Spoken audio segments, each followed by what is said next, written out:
Welcome back, everybody, for Hour 2 of Fantasy Sports today here on SportsGrid. Joe Pisapia filling in for Craig Mish on a Saturday morning with my good pal George Kurtz. We're going to break down the North and the AFC and the NFC. And let's start here, George, with a team in the North that has a rabid fan base. There's no doubt about it.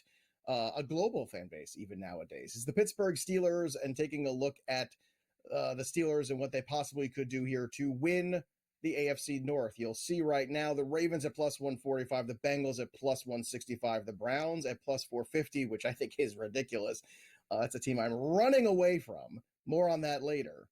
And the Steelers at plus 750. That's the way this division is shaping up in the Vegas side. But I would always say, George, you never underestimate the Steelers too badly. George Pickens, I think, had that coming out party last year. Again, suspect quarterback play has been a part of the last two seasons for the Pittsburgh Steelers. And when it comes to quarterbacks and suspects, well, we have two remaining suspects who could be the starter in week one.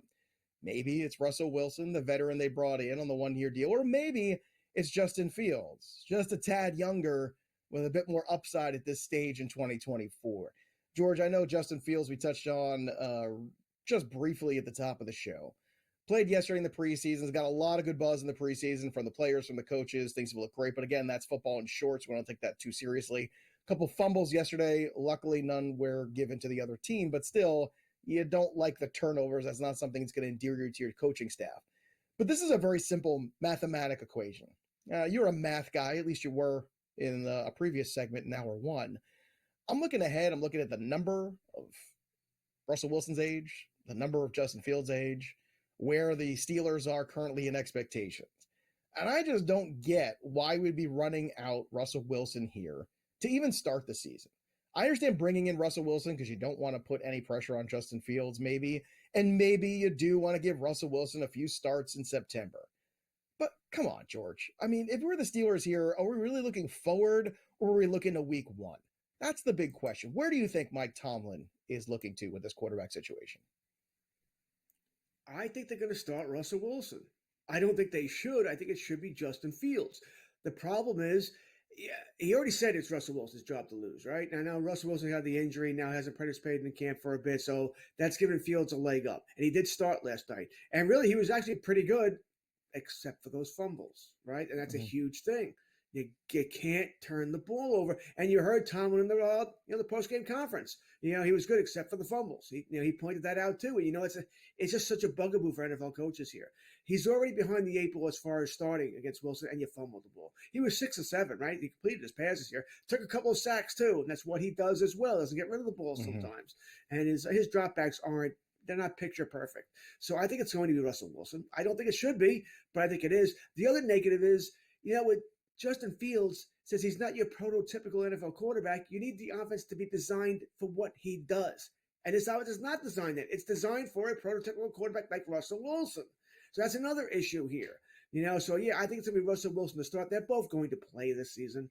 All right, we're going to see both of them. Very little doubt in my mind here. And bottom line is this. I want nothing to do with either one of them. All right, a Superflex league is a different conversation, but most leagues are one quarterback leagues. No, I'm not drafting either one. I'm not even as a backup, if you believe in doing that, Joe, because by the time I need a backup, I don't know which one's the starter. No, but in a Superflex league, I am drafting Justin Fields because it's just a couple of years ago, he was QB7. He had 1,000 yards rushing. So it might not look pretty all the time, but we're talking about fantasy points. And Justin Fields is going to get you fantasy points. I don't care how it looks. I want the points. And George is probably right. We're probably going to see Russell Wilson to start, but I don't think it's going to take very long after seeing Russell Wilson play football where we're going to see somebody else in the fan base wants to see what the future looks like. The future is now. So I mentioned George Pickens. We talked about the quarterbacks. Pat Freiermuth, a low-end tight end that I do have some hope for in this Arthur Smith offense. They typically do like to throw the ball to the tight ends here, so Pat Freiermuth could be in a good situation there. The rest of this offense, a little suspect in terms of fantasy investment. Najee Harris, Jalen Warren, two guys going about the same ADP. Kurtz, do you have a take on this? Are you Najee Harris side? Are you Jalen Warren side? Or are you out because it's a weird duo situation? Oh, I'd like to say I'm out because it is a weird duo situation, but there aren't enough running backs to go around. There just aren't. All right, so you're going to have to either get both or, choose and good luck. If you ask me which one I'd rather have, once again, it's a coin toss here. Give me Harris. But next week or tomorrow, hell, in an hour, I might tell you I want Warren. It's that kind of situation there. It's going to be whichever guy is playing the best or whichever guy has Tomlin's trust that week. And you better pick up that third down blitz because you're getting your quarterback killed. That's going to get you on the bench as well and let the other guy play. All right, the next team we're going to talk about here are the Cleveland Browns. And the Cleveland Browns, a squad that I think somehow patched it together last year. Defense still really good. Myles Garrett, obviously one of the best defensive players on the planet. Team win totals at 8.5. I got to tell you, George, I like the under on this one. I do not like what they did this offseason. I have zero faith in Deshaun Watson. They brought in Jameis Winston. They brought in Tyler Huntley. They brought in a lot of competition here because I think they have basically had it. They're at the end of their rope. And we can call it health. We can call it whatever we want. I'm tired of the excuses when it comes to Deshaun Watson. This is going to look like, at the end of the day, most likely one of the worst decisions in front office NFL history to bring in Deshaun Watson and to pay him what they've paid him. And now they're kind of in a tough spot. They brought in Jerry Jeudy, another player too that I'm just not enamored of at this point in his career in this specific offense. Is already dealing with a knee issue. So this is a tricky one for me, George. The Browns are that one team too where I'm just running away from in fantasy because of the unknown. When does Nick Chubb come back? Does he come back? What does it look like? Is Jerome Ford the guy? Is it Foreman, who had a terrible injury already in camp? So many questions. I know Amari Cooper seems like a steady Eddie kind of guy. His splits are a little odd, to say the least. But, George, when you're looking at the 8.5 wins, you're looking at the rest of this division, too, with coaches like Mike Tomlin in it. And obviously, you've still got the Bengals and Ravens challenging for the top. I think it's going to be a long season with Joe Burrow healthy in this division for everybody else, but specifically for the Cleveland Browns. What's your take on the Browns? What's your feeling about them from a fantasy standpoint in terms of, can you invest in Cleveland Browns? Well, you already said it. What is Deshaun Watson going to be?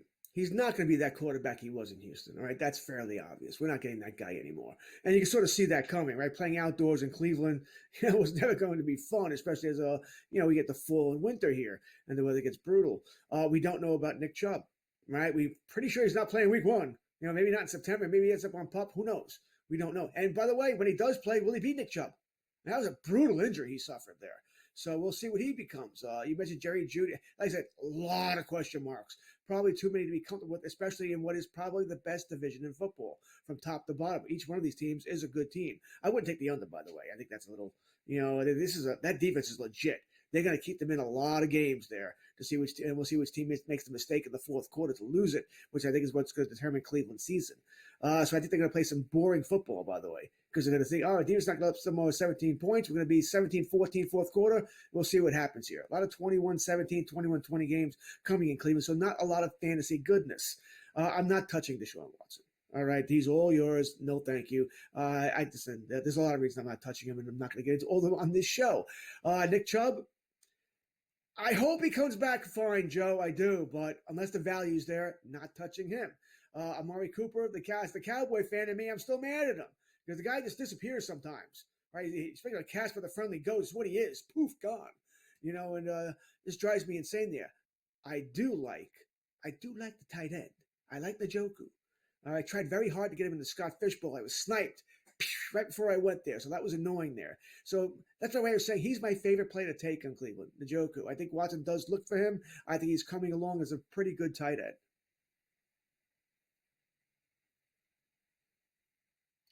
So that's what I know about the Cleveland Browns. So, like I said, I think there's a lot of question marks about Cleveland. Like I said, Deshaun Watson, the quarterback for every team is a huge question mark, right? Because we need to know, I want to ask you about is he going to play? How's he going to play?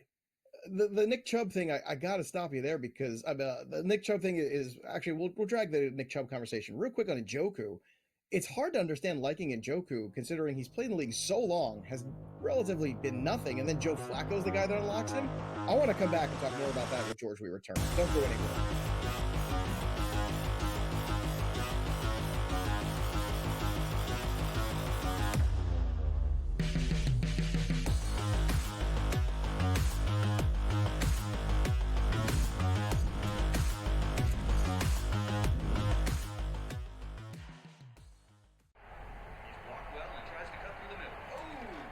Your gut says Miami is going to win, and you should take the over. Your gut also said your NFT selfies would only go up in value. They didn't. But your head is on SportsGrid and knows the QB is in concussion protocol. The backup has a 45 QBR against the zone coverage. The New York D has the most sacks in the league. So yeah, trust your head. It's smarter to be on SportsGrid. There is going to be an energy to game time decisions that you will feel night in and night out. We're going to go through every single thing, and I've got a great team behind me that's going to help me get the job done. I want this to be the place that people come to. We are going to hit every single one of those markets that you need to know about. There is not going to be a better place, I promise you, than Game Time Decisions. We will have everything at our disposal, and we will use that to our advantage. I'm Kevin Walsh. Tune into Game Time Decisions from 6 to 8 p.m. Eastern on SportsGrid.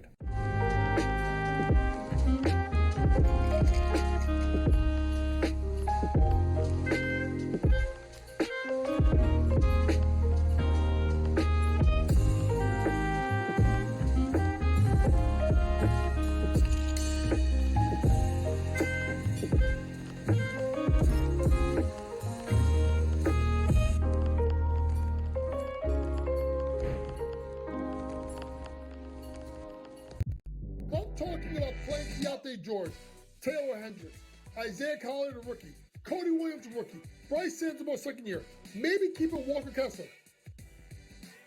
That means either Danny Ainge thinks that they're going to be a championship team in 3 to 4 years, or he's going to wait 1 year and he's going to trade Laurie Marketing and he's going to get the fall. Betting above the rim, only on SportsGrid.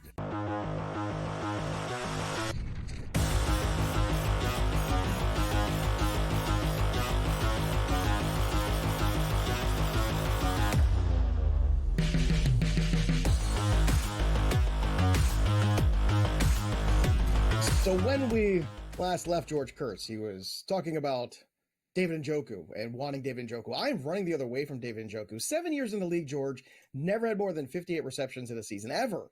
And now all of a sudden last year, he explodes for 80 plus with Joe Flacco. How can you have faith after all these years of wishing and hoping David Njoku will become a thing? Again, I like the player, I like the talent, but it seems like no other Cleveland Browns quarterback has ever been able to unlock him or use him properly. Why will 24 be any different now that Flacco's gone again? Well, it's not like I'm in love with the Joker, but if I don't want to spend on Kelsey, Laporta, Andrews, I know McBride's like everyone's favorite darling this year, then he's the next group here, right? And I can get him a little later. And I don't think it was much as Flacco. I think Flacco did have a part of it. Veteran quarterback, used the tight end. I get it, big target, da-da-da. But I think that he also shown that, hey, this guy can play. Do I expect 80-plus catchers? That's probably asking a lot, but I'll take that. I'll split the difference. Give me 70. And he only has 6 touchdowns. I think that could come up as well here. Maybe I get a couple more there here. So yeah, I'm in on the Njoku here. Like I said, I haven't gotten him yet. Someone got him before me, so I haven't been able to get him yet. And I think in the Scott Fishbowl, it's disappointing as tight ends get extra points. Yeah, well, tight end premium, different story, different conversation. Maybe we can talk about that. But still, a tight end this year kind of scares the crap out of me personally. But Nick Chubb, real quick, too, before we move on to the Bengals and the Ravens here. Nick Chubb, currently, I'm looking at his ADP, George. He's going in the same running back grouping as guys like Brian Robinson Jr., Jalen Warren, who we before mentioned, Austin Eckler. Of that grouping, Brian Robinson Jr. makes the most sense to me, but would you be taking Nick Chubb over guys that are going to be starting the season, even if those guys starting the season are in those split backfields, like the Commanders situation or like the Steelers situation? Would you take those split guys, or would you take Nick Chubb and hope that week 8 or 9 that he's back and Nick Chubb? There's so much that goes into that question. All right, it's roster construction. How does the rest of my roster look? Did I take other chances on players? If my roster's looking great, man, this looks so good. I can afford Nick Chubb and hope he comes back in the second half and is Nick Chubb here. That's a little different here. But generally, the way I draft, the way I'm going to draft, no, I don't think I'm going to have all that much Nick Chubb at all. Yeah, it's a hard no for me. It's a hard yes, though, when it comes to the next team we're going to talk about here. It's the Cincinnati Bengals, a team that last year was a disappointing season, but they did not quit on their coach, Zach Taylor. And I think that's something, if you watch those games, that team was always delivering effort. They've had a lot of injuries the last couple of years. Joe Burrow injuries, Jamar Chase injuries, lots of issues here with that squad. But hopefully Joe Burrow is back and healthy. We'll get a full season out of him. They did continue to address that offensive line, which has been an issue. T. Higgins did not get traded this offseason, so he is back. Yoshi Voss getting a lot of positive buzz in that wide receiver group. You've also got Jermaine Burton from Alabama, a kid who is really talented, has a lot of off-the-field issues, but the talent is undeniable. And then we've got the backfield we'll discuss in a moment here. But, Joe Burrow is really what this team is about. Joe Burrow's healthy. This is one of the contenders, not just for this division, but also for the AFC, because he's proven that he is not afraid of Patrick Mahomes and the Kansas City Chiefs. They can go into Kansas City and beat them. They've proven that more than one occasion. So, George, when you're looking at a fantasy perspective here, I know Joe Burrow is still, in that mid QB1 range for sure. A lot of people are still very much in Joe Burrow. I'm still very much on Joe Burrow. But what is the outlook for you when it comes to the Cincinnati Bengals from a fantasy perspective? Are you somebody that says, you know what, I can't worry about these injuries in this history. I have to live in the now, and right now everybody's healthy, and a healthy Bengals team equates to a lot of fantasy points? Yes. I'm a Joe Burrow guy. I believe points are coming here. So I'm on Joe Burrow here. No problem to listen. I tend to think more of a super flex leagues, by the way, because that's what I like to play in. I like playing in two quarterbacks. So one quarterback leagues, all right. I may not end up with Joe Burrow, because I'm probably going to wait later in my draft to take a quarterback, because there's so many good ones that I may not end up with Burrow or Hurts or Allen or Jackson, Mahomes. I'm not gonna spend a draft pick that early.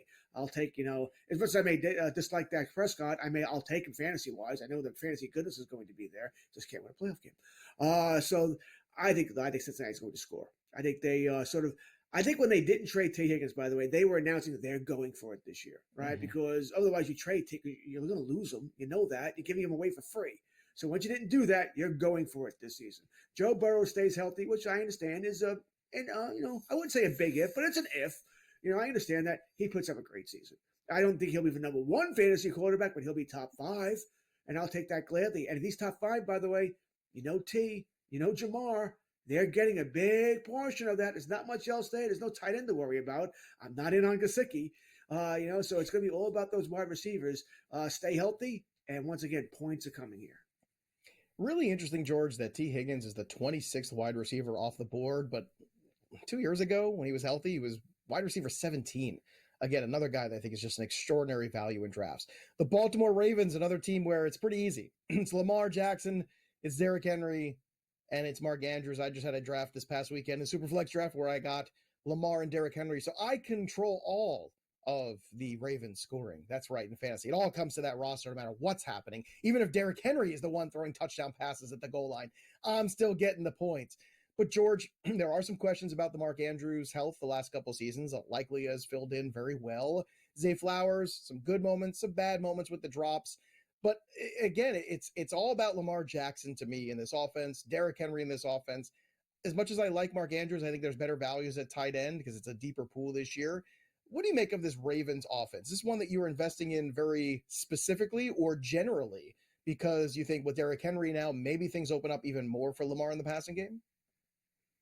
Listen, I have no problem as Lamar is my quarterback 1. I think he's a top 3 quarterback in fantasy. I have no problem with Derrick Henry. You and I both love him. We have him as a running back 2, second round. I'll take him in all of my leagues. I have no problem with Mark Andrews, tight end 1, top 3, top 4 tight end. No problem. In my mind, when it comes to Baltimore, the question marks are Zay Flowers, Rashad Bateman. I don't think I'll go any lower than Nelson Aguilar here, but where do these guys fit in? Can either one of these guys have any kind of breakout where they're a wide receiver 2? I'll take a low-end wide receiver 2 here. I just don't know if we can trust either one of those two. They're both draftable, but they're probably no more than flex consideration. T. Higgins or Zay Flowers, because they're going very close. T. Agreed. That's 2 for 2 on T. Higgins. When we come back, the two of us are going to look ahead to the north of the NFC. How much love do we have for the Packers? Maybe more than we should. I don't know. You'll have to stick around to come back and find out who we want on our fantasy team from Green Bay when we return.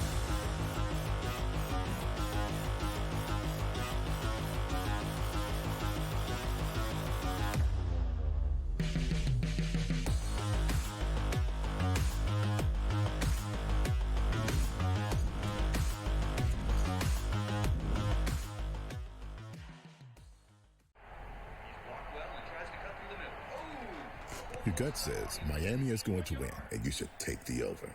Your gut also said your NFT selfies would only go up in value. They didn't. But your head is on SportsGrid and knows the QB is in concussion protocol. The backup has a 45 QBR against the zone coverage. The New York D has the most sacks in the league. So yeah, trust your head. It's smarter to be on SportsGrid. There is going to be an energy to game time decisions that you will feel night in and night out. We're going to go through every single thing, and I've got a great team behind me that's going to help me get the job done. I want this to be the place that people come to. We are going to hit every single one of those markets that you need to know about. There is not going to be a better place, I promise you, than Game Time Decisions. We will have everything at our disposal, and we will use that to our advantage. I'm Kevin Walsh. Tune into Game Time Decisions from 6 to 8 p.m. Eastern on SportsGrid.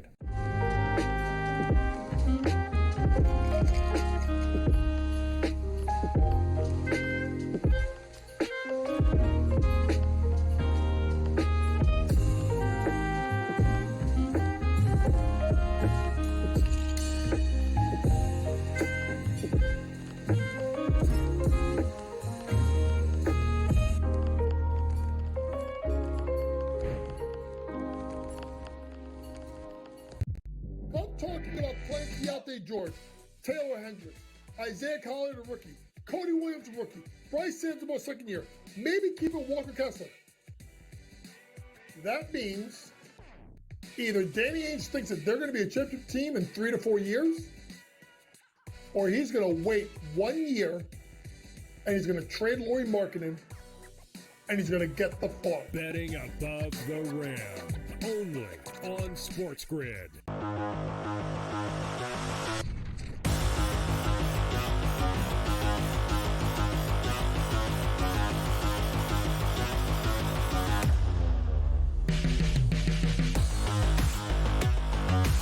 Apparently there is life after Aaron Rodgers in Green Bay because Jordan Love took the Pack all the way to the playoffs. A stunning, absolutely stunning second half of the season for Jordan Love last year.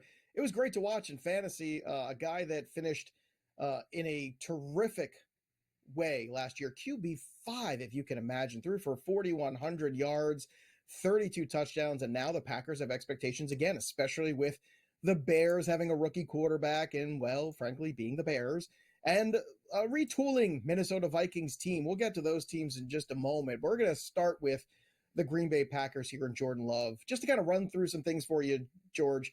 Over the last 8 starts of last season, Jordan Love averaged 268.8 passing yards, 18 touchdowns, just 1 interception for Jordan Love, and he had a completion percentage above 70%.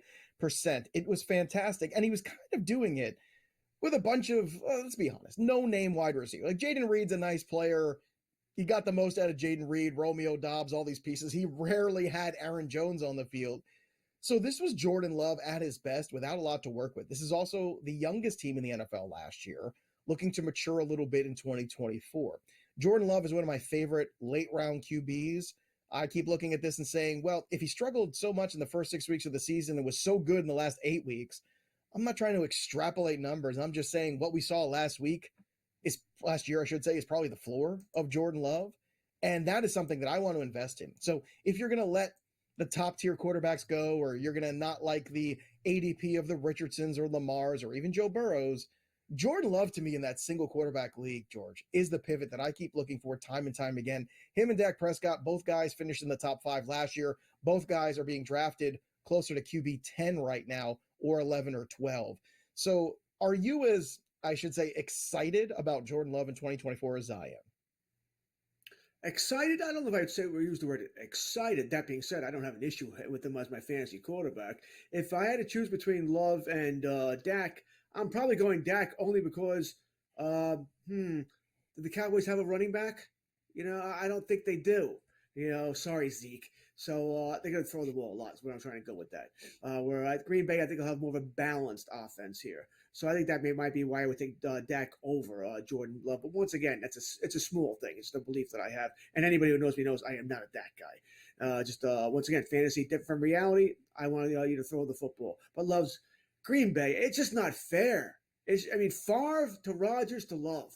You're going to go through 30, 40 years of quarterbacks. It's not fair. It's just not. And I guess Love will be a Jet, I don't know, 10, 15 years from now? So go Jets, go. That's an easy joke. Everyone's been saying that. It's still a good one, though. It's still a good one. He'll be 38 years old. The time will be ticking, and the Jets will go in there. The running back situation, we kind of touched on Josh Jacobs when we were doing the breakdowns of the running backs. I'm not sold on Josh Jacobs, especially at the ADP. I don't like it at all. The overall ADP, more than even where he's going as a running back, because to me, I'd much rather be taking the Waddles and Nico Collins of the world and DJ Moores of the world and Michael Pittmans. But when you go past him, there are some interesting other guys in this backfield. Not so much A.J. Dillon, but Marshawn Lloyd, a guy that's got a lot of buzz out of camp, a lot of buzz from the head coach too. What do you think about taking some late shares of Marshawn Lloyd as a sleeper who might, as the season goes on, possibly carve himself a bigger role? Absolutely. Once again, most teams use two running backs. And Josh Jacobs, by the way, he gets hurt too. So you got to take some dartboard throws, throw some mud against the wall, see if it sticks. Once again, you take Marshawn Lloyd late. Also, is he going to be on your roster all season? No. During bye week, you're going to want to replace him because you need to win that week, right? Or you can have injuries. Or the hot guy in the waiver wire, and he's the low guy with totem pole. But why not a draft? Take him around, whatever it is, 16, 14. You have nothing to lose here. Like I said, you can move on from him right away. But you might hit. Maybe Jacobs does get hurt early. Maybe Jacobs is not playing well. And Lloyd also looks like the next big thing here. He's taking more and more playing time away. So absolutely, top backup running back, I have no problem. I wouldn't call him a handcuff. I would call him a guy who could be eventually steal more of the starting role for us. Some upside with the wide receivers too, especially in terms of value. We know Jaden Reed had a great year last year, a lot of touchdowns, versatile player. Dobbs is, I think, more just a guy, but a steady Eddie guy. But Christian Watson's the one that has the upside. I know the hamstring issues have plagued him in the past. There was an imbalance in the hamstrings. Turns out he's been working all offseason with doctors to correct that issue. When Watson's on the field, there's no doubt he's the best guy. He's the playmaker. I would be looking for Christian Watson in drafts. He's being drafted as wide receiver 40. I mean, that's just absurd to me. Like, that's a guy that can absolutely outperform that ADP. And if you don't get Watson, the upside of Dontavian Wicks, also very intriguing. We're just getting started here in the NFC North. We're going to break down the rest of the teams. As I said, the Vikes and Bears, a little different look at quarterback than we're used to the last few years. We're going to talk about them and, of course, what else is left in the NFC for your fantasy teams in the North.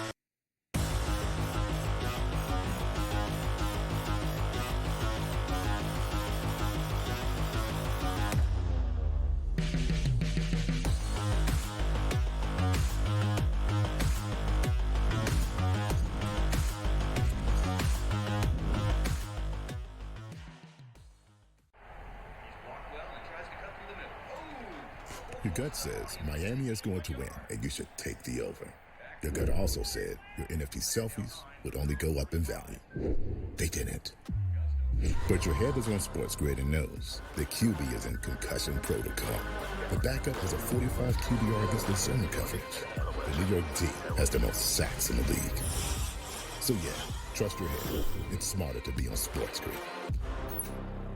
There is going to be an energy to game time decisions that you will feel night in and night out. We're going to go through every single thing, and I've got a great team behind me that's going to help me get the job done. I want this to be the place that people come to. We are going to hit every single one of those markets that you need to know about. There is not going to be a better place, I promise you, than Game Time Decisions. We will have everything at our disposal, and we will use that to our advantage. I'm Kevin Walsh. Tune into Game Time Decisions from 6 to 8 p.m. Eastern on SportsGrid.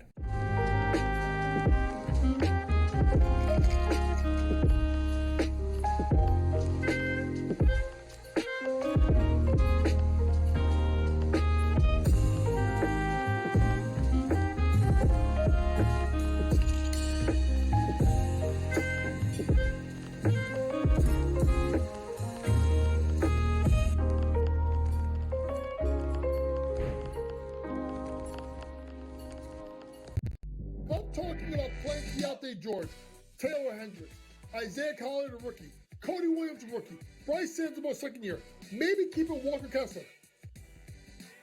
That means either Danny Ainge thinks that they're going to be a championship team in 3 to 4 years, or he's going to wait 1 year and he's going to trade Laurie Marketing and he's going to get the farm. Betting above the rim. Only on SportsGrid.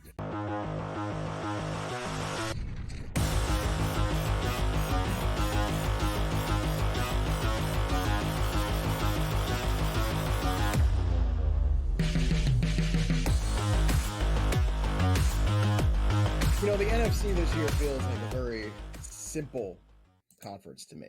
I say simple because if you look at history repeating itself, well, the 49ers are in for some struggles. We saw what happened to the Eagles last year. And if you go back and look at the teams that lost Super Bowls, especially in dramatic fashion, things typically don't go well for them the next year. They rarely make it back, and no one has ever won one except for one guy in the last 25 years. Oh, what's his name? Tom Brady. So you can throw that out the window because there's Tom Brady and everybody else.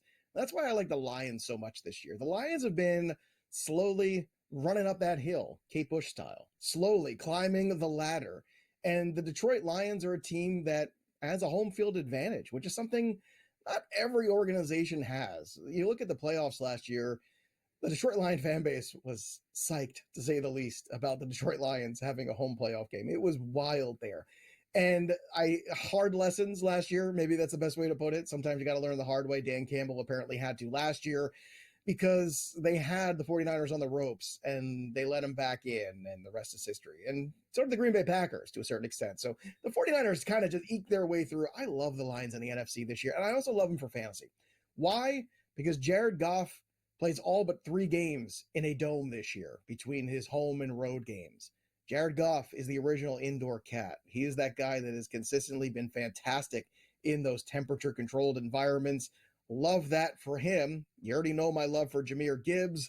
David Montgomery's still around, still going to get you some touchdowns, a decent flex RB for those touchdowns, maybe even low-end RB2. He'll still get his work, would be my guess, but Jahmyr Gibbs is going to prove to be by far the better investment, even though it is a more expensive one. I'm still ready to do that. And then you had the emergence of Sam Laporta last year. From week 1, George, Sam Laporta was that guy, and we saw it in that opening game against the Chiefs where, wow, Sam Laporta is going to be a big part of his offense very quickly, and he ended up being the number 1 tight end in fantasy last year.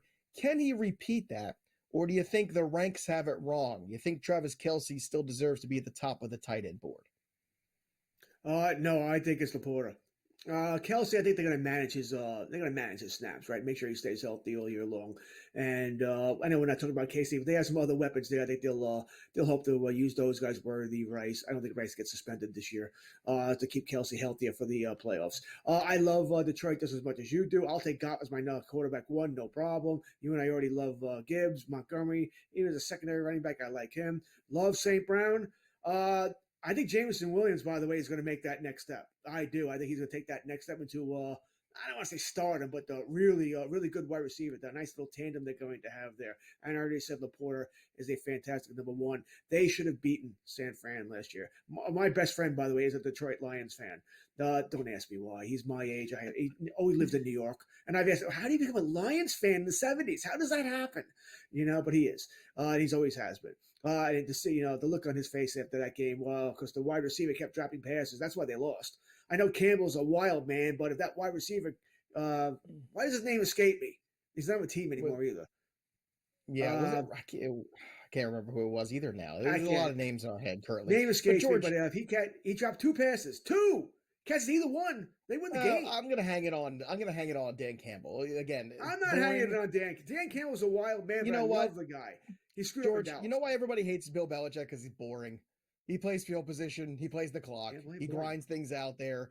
He's boring. And people always say, I got to watch these Patriot games in the playoffs where they just grind out clock and they play field position and punt a lot and do whatever. Like, sometimes you got to do that. You can't be as risky in those situations in the playoff games, especially when you have a lead. You can't do that stuff. This is not the regular season. This is not week 6, where you're facing the Cleveland Browns or some one-off non-conference team or something like that. No. This is the playoffs. You play smart. You make the other team beat you when you have the lead. But you mentioned Jameson Williams, also another interesting piece too. I think the best way to put that is playmaker, right? The guy who stretches the field, the downfield threat. What he did at Alabama, hopefully finally we get to see it here, which is the guy that when you need a big play, he comes up with it. And to add that into Amon-Ra St. Brown, who was wide receiver 3 last year, 1,500 receiving yards. I don't know why he doesn't get more discussion and more play at the very top of the board, to be honest with you, George, because Jefferson, you mentioned earlier, does not have a clean quarterback situation. Jamar Chase has had some injury issues. CeeDee Lamb has the holdout. CMC has a huge workload. Amon-Ra never gets mentioned as the 1-1 potential player, but I don't know if there's a safer investment. And every time I'm in the middle of a draft, if it's 5, 6, 7, Amon-Ra's on the board, I'm taking him every single time, George. I have no argument with you. None. Outside of Tyreek Hill, I think he is probably the safest investment because of all the reasons you mentioned. Chase to hold in, Lamb to hold out, Jefferson the quarterback. He is the safest, once again, the safest pick there. No, I don't think there's any doubt about that, except for Tyreek Hill, who, by the way, would be my 101. Now, when we get to the next squad here on our discussion point, obviously we just talked about the Lions. Talk a little bit about the Vikings here. Vikings have a new quarterback. It's J.J. McCarthy, but not yet. It's probably going to be Sam Darnold for a while. I know, don't get too excited, kids. I know how much you love the Sam Darnold, how it gets you really fired up about the football season. We've seen Sam Darnold in a lot of places. It's really amazing how many chances Sam Darnold's getting at different spots. But that is a big question of, is Justin Jefferson so great he's quarterback proof? Probably, but it's got to cap his upside. Don't you think, George? At the end of the day, you got to look at this and say, sure, Justin Jefferson is still great, but it's going to be hard to be super elite, I think, with the quarterback play that he has this year. Maybe you think I'm wrong. He's still a top 10 pick. He's still a top 5 pick, probably. But I think it's a little crazy to think he's going to be at 1,500 yards again with the way this offense is set up. What do you think about Jefferson's upside in 2024? Oh, I agree with you. I mean, if Kirk Cousins was still there, as much as we all hate Kirk Cousins, yeah, he's the number 1 overall pick. I don't think there's any doubt about that. With Sam Darnold and eventually McCarthy, I mean, I imagine we see the quarterback change after week 5.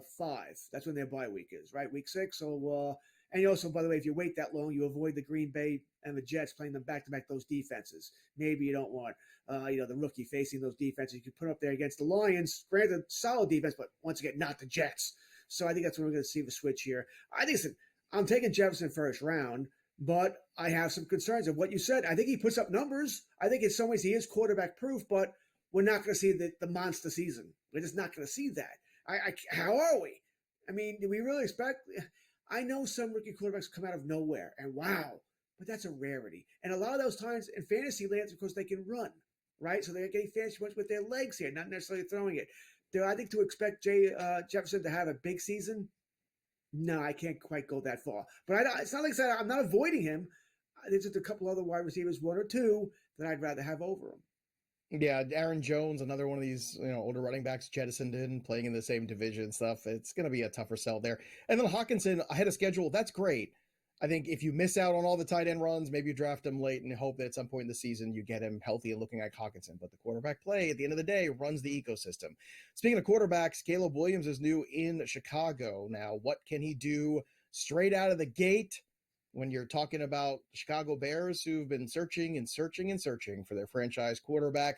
They bring in Keenan Allen. They've got a bunch of running backs. That is a messy situation. DJ Moore just signed an extension. George, I like Caleb Williams, the prospect. I don't love the landing spot. I've been very candid about that. The weather, the circumstance, the coaching staff, the whole thing. Are you a little bit more bullish than I am about what Caleb Williams and the Bears can do in fantasy in 2024? No, I'm actually on their under win total this year. I like everything they've done. I like it. I like what they've done. Give it some time. Tough division here. No, I don't think it's gonna. I think it's gonna be a year or two before we really see it. I think you mentioned. Do you trust Eberflus? I don't think you do. I know I don't. The Chicago Bears have never, nil, not a zero, zilch, had a 4,000-yard passer. That blows my mind. And it's not only because they draft bad quarterbacks. A lot of it is because the weather, it's tough to throw there. It's just not built to throw the ball up and down, throw the ball up and down the field. It's just not that. I think Williams will be fine, but it's going to take some time. Yeah, I agree. I also don't like the end of the college season for him, dropping 5 of the last 6 games there. Saw some negative reactions there from him too. Look, again, the talent off the charts. Is he ready for Chicago? That's the big question. A tougher place to play. We'll be back. More FST after this.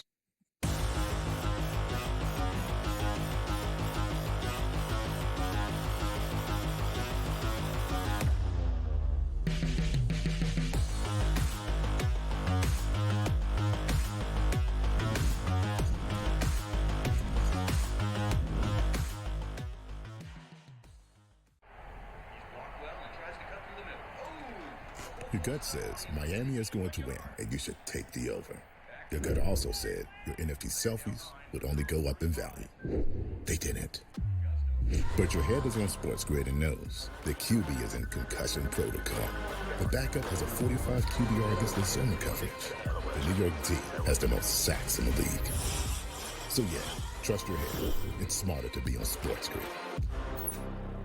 There is going to be an energy to game time decisions that you will feel night in and night out. We're going to go through every single thing, and I've got a great team behind me that's going to help me get the job done. I want this to be the place that people come to. We are going to hit every single one of those markets that you need to know about. There is not going to be a better place, I promise you, than Game Time Decisions. We will have everything at our disposal, and we will use that to our advantage. I'm Kevin Walsh. Tune into Game Time Decisions from 6 to 8 p.m. Eastern on SportsGrid.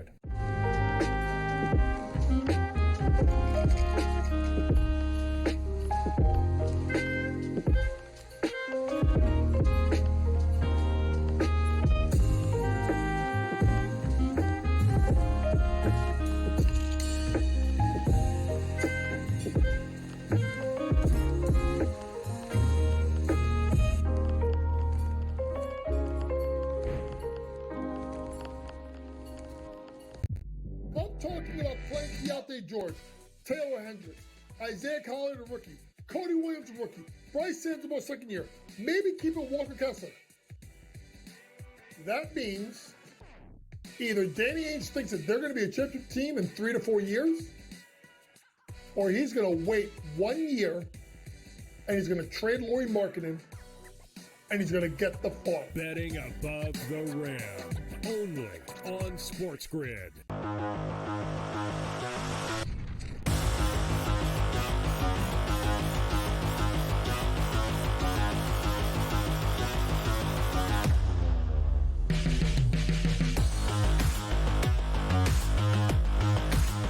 Welcome back, everybody, to Sports Grid on Saturday. This is Fantasy Sports Today. And, of course, we're always here for you on the network, but we're also here for you in your pocket on your mobile device. Wherever you might roam, we are there because we've launched the SportsGrid app. You can catch up on anything that you missed throughout the day and create personalized feeds for all of your leagues that you love. And, of course, you can follow along with us and make sure you stay up to date with all of the latest from our hosts here. When the games are live, you'll be able to see the latest odds, scores, and stats. It's the perfect complement to all the insights on SportsGrid. It's the SportsGrid app, now available in the App Store, so go get that bad boy. Speaking of getting things, it's time to get to one of our favorite segments, and this one is themed for the north of the AFC and NFC. It's time to buy or sell.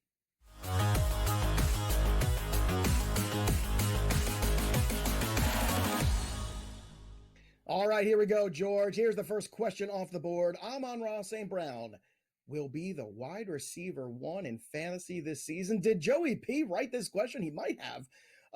Look, he was wide receiver 3 last year. Tyreek Hill, great year last year. Lots of workload. Another year older. Jamar Chase, always a question. Jefferson. I'm poking a lot of holes in the other guys at the top. Is Amon-Ra St. Brown actually the number 1 guy and we just don't realize it? Listen, I love the Sun God, and I love the offense here. And as much as I think Jameson Williams does take that next step, it's really St. Brown here. I know Laporta's going to steal some catches, right? Because he's a really good tight end. I think he could be tight end 1 here. Good running backs there with Gibbs, Montgomery. I have no problem. You're telling me right now that, my next draft on Monday that I have Amon St. Brown as my first round pick? I have no issue. And he might be because I think I have the 9th pick. So there's a good chance I will have St. Brown there, depending on who falls. Is he going to be the number 1 guy? All right, I can tell you, okay, he could be over Lamb, right? Lamb's holding out here. He could be over Jamar Chase. Chase is holding in, right? Let's see how that works out here. He could be over Jefferson. We don't like the quarterback, right? Tyreek Hill's a problem. There's nothing wrong with Tyreek Hill. All right, he's fine. He got his money. All right, and we all know if Tyreek's even, he's leaving. There ain't no one sticking with him. And they've got the good number 2 wide receiver. And while it does demand some attention, they've got the good running back, including your guy you love, a chain. This is a sell for me. All right. I love St. Brown. I don't want to hear it. I don't want to hear my friend yelling at me who's probably watching the show here. I don't want to hear from you. Okay, yeah. Tom? I love St. Brown. I'll take him on all my teams. But the number 1 wide receiver, no. For me, that's going to be Tyreek Hill. Yeah, Tom is texting you vigorously right now. I can feel it in Probably my bones. Is. It's funny because if you ask me, George, to say look into the future and Amon-Ra St. Brown ended up as the number 1 wide receiver, I would say, not surprised at all. but there's a lot of competition. And I think that to me is at the end of the day, too much for him. So I'm going to sell this because I do think just the competition around him is so much. And I do hope, at least, and pray and expect Joe Burrow to be healthy. I'm looking for that Jamar Chase Offensive Player of the Year season to finally come through. You know, a couple of years ago, I bet Justin Jefferson for that. I got it right.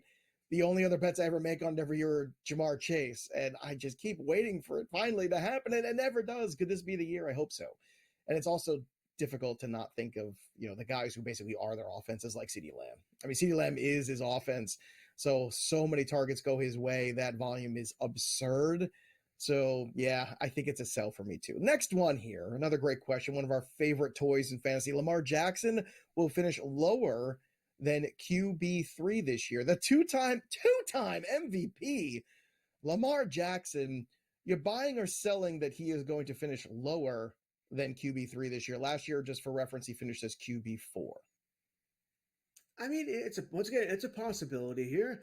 Josh Allen, we expect him to have a big year. He may have to do more. I know they don't want him to run as much because of to save his legs. I don't think he has a choice without the wide receivers he has there. Jalen Hurts, okay. We'll see what's going to happen with the tush push brotherly shove that could take away some fantasy points from him. Pat Mahomes, of course, could have a big year.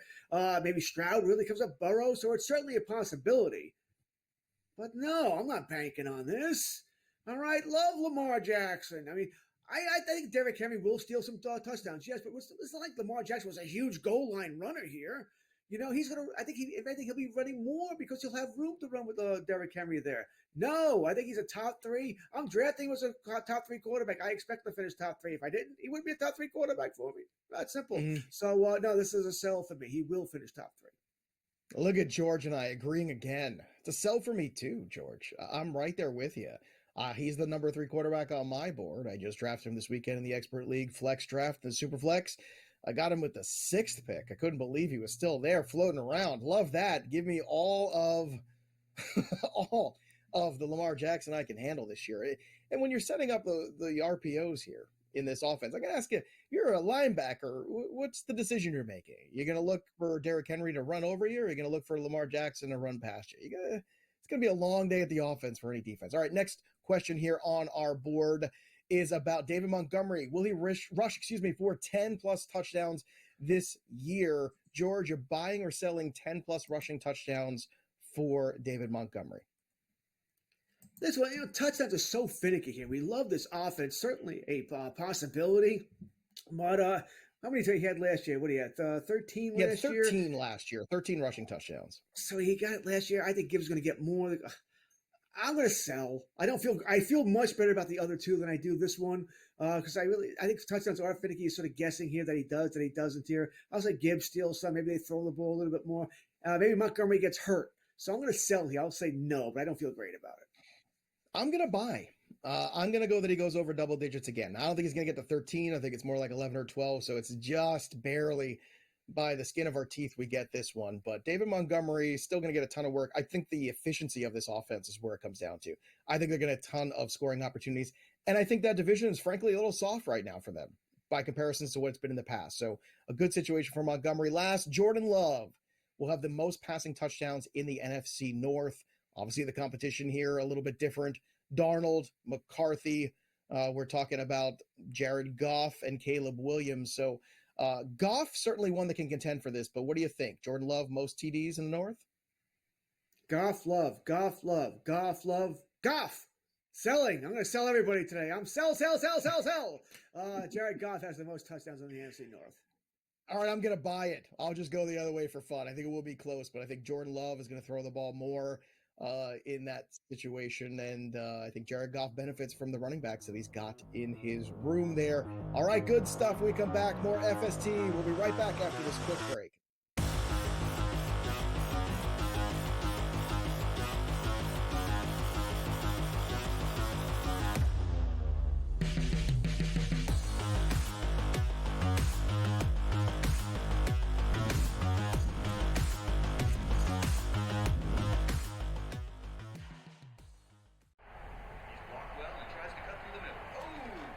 Your gut says Miami is going to win, and you should take the over. Your gut also said your NFT selfies would only go up in value. They didn't. But your head is on SportsGrid and knows the QB is in concussion protocol. The backup has a 45 QBR against the zone coverage. The New York D has the most sacks in the league. So yeah, trust your head. It's smarter to be on SportsGrid.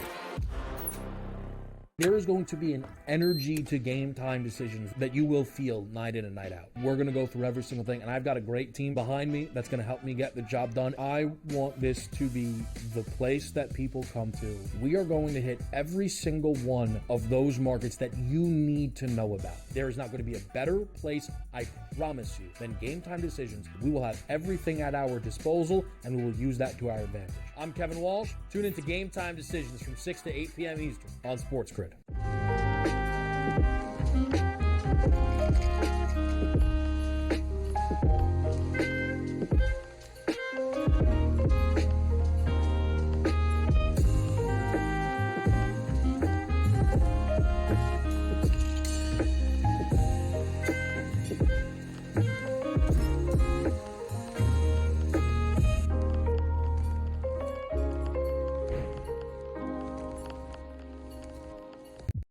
I'm talking about playing Pisapia George, Taylor Hendricks, Isaiah Collier, the rookie, Cody Williams, the rookie, Bryce Santamore, second year. Maybe keep it Walker Kessler. That means either Danny Ainge thinks that they're going to be a championship team in 3 to 4 years, or he's going to wait 1 year and he's going to trade Lauri Markkinen and he's going to get the farm. Betting above the rim. Only on SportsGrid.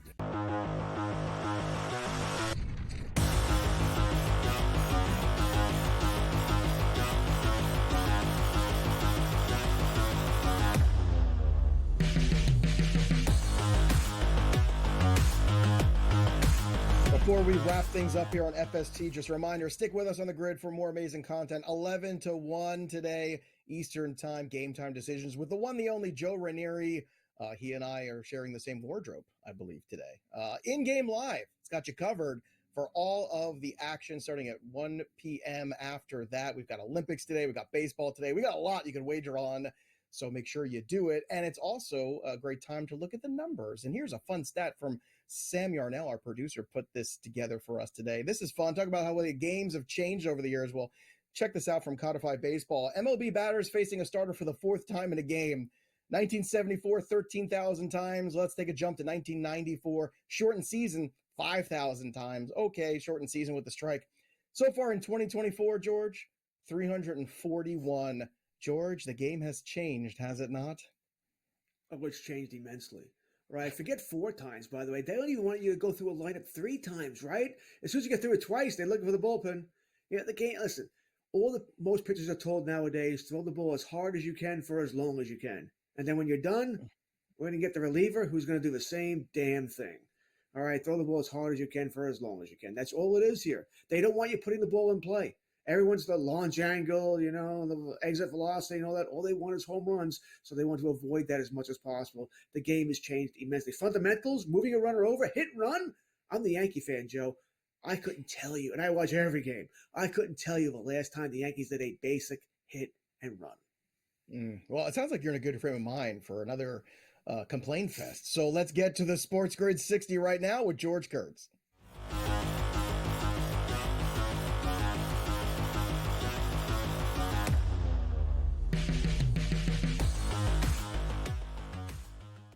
Yeah, Joe, I could have rolled that right into a complaint fest here about how baseball and the game has changed here. But we're going to talk about preseason football.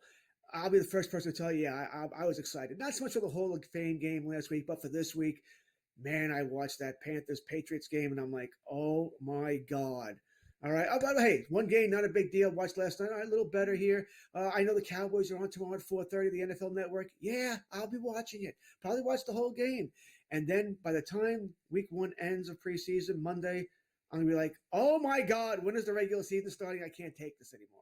I am so looking forward to when the NFL goes to an 18-game regular season, to where we have 2 bye weeks, we have 20 weeks, and we kill the month of February here, and we only have 2 preseason games. I hope they eventually go to no preseason games. All right, I'd rather watch practice right now than watch some of these games. At least they fight and practice, give you something to look at here. But the like I said, these preseason games are like, oh, it's like, what am I watching here? I've seen grass grow that's more fun, paint dry and all this other stuff here. So the preseason, it's fun for a week. And then afterwards, I just can't wait for it to end. It's just a tease. Yeah, well, luckily there's a lot less preseason football than preseason baseball, spring training. George, that goes on forever, to quote the Sandlot. But for me, I'm going to complain about something that's very simple here. It's the age difference between Russell Wilson and Justin Fields. 35 years to 25 years. That's the difference. A 10-year decade age gap between the two. One is not the future. One could be. Justin Fields at Ohio State was a guy that was playing for national championships. I don't think he's bereft of talent or ability. He needs to be in a better organization that can teach him what he has to know at the NFL level to be successful. He has incredible athleticism in a different version of the NFL where he would be a problem, and he has been a problem for opposing defenses, even good ones, in the last few years when you've seen him at his best. Now, I understand it's a work in progress. I'm not going to freak out about the fumbles if I'm Mike Tomlin in a preseason game. That doesn't mean anything, as George alluded to. But if you're the Steelers, you got to start looking to the future here. I don't care if Russell Wilson plays a week or two in September. Even the month of September, I will barely be holding myself together. But Pittsburgh, you have to find out if Justin Fields can be your guy. Because Kenny Pickett wasn't your guy. You made that clear. You wasted that draft pick 2 years ago. And now you're back at it again. And there's two kinds of teams in the NFL. The kind that has a quarterback and the kind of teams that don't have a quarterback. And right now, the Pittsburgh Steelers might have a quarterback. But I can tell you this, it's not 35-year-old Russell Wilson at the end of his career, who is a guy who's been more of a game manager in his career. Yes, he's had some great moments, got to Super Bowls, won Super Bowls with extraordinary help around him and defense and great coaching too. It's just time for Russell Wilson to move to the side. It's time for the Pittsburgh Steelers to look to the future. George Kurtz, thanks for hanging out with me. We did a great job here getting everybody prepared for the fantasy drafts at the running back position, previewing the North. Stick with us for more amazing content all day long here on SportsGrid. Shout out to our producers and our tech folks behind the scenes making everything run today, as always. That'll do it for us, but the story of the game goes on. For George Kurtz, I'm Joey P. We'll see you next time, kids. Enjoy the rest of your Saturday.